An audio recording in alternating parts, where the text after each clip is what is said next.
మీ UPI పనిచేస్తుందా? ఏదైనా payment చేసేటప్పుడు జర జాగ్రత్త. ఎందుకంటే ప్రస్తుతం యూపీఐ సర్వీసులు నిలిచిపోయాయి. వేలాది మంది యూపీఐ యూజర్లు ఈ సమస్యను ఎదుర్కొంటున్నారు. ఏప్రిల్ 12న ఉదయం భారత్ అంతటా యూపీఐ సేవల్లో సాంకేతిక సమస్య తలెత్తింది. దాంతో యూపీఐ వినియోగదారుల డిజిటల్ లావాదేవీలు నిలిచిపోయాయి. ఈ ఊహించని అంతరాయం యూపీఐపై తీవ్ర ప్రభావం చూపింది.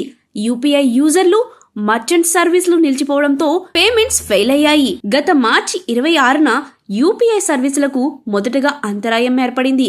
ఆ సమయంలో వివిధ యూపీఐ యాప్ల వినియోగదారులు దాదాపు 2 గంటల నుంచి 3 గంటల పాటు యూపీఐ సర్వీసులను యాక్సెస్ చేయలేకపోయారు. National payments corporation of India NPCI ఈ సమస్యకు కొన్ని సాంకేతిక ఇబ్బందులు కారణమని తెలిపింది. రోజువారీ వినియోగదారులు, వ్యాపారులు తీవ్ర అంతరాయాలను ఎదుర్కొన్నారు. ప్రత్యేకించి రెగ్యులర్ యూపీఐ లావాదేవీలకు అంతరాయం కలిగింది. ప్రస్తుత రోజుల్లో రోజువారీ లావాదేవీలకు యూపీఐ సర్వీసులపైనే ఎక్కువ ఆధారపడుతున్నారు. దాంతో డిజిటల్ పేమెంట్ ప్రక్రియలకు తీవ్ర అంతరాయం ఏర్పడుతుంది. అయితే యూపీఐ సేవలు నిలిచిపోవడానికి అసలు కారణం ఇంకా తెలియలేదు.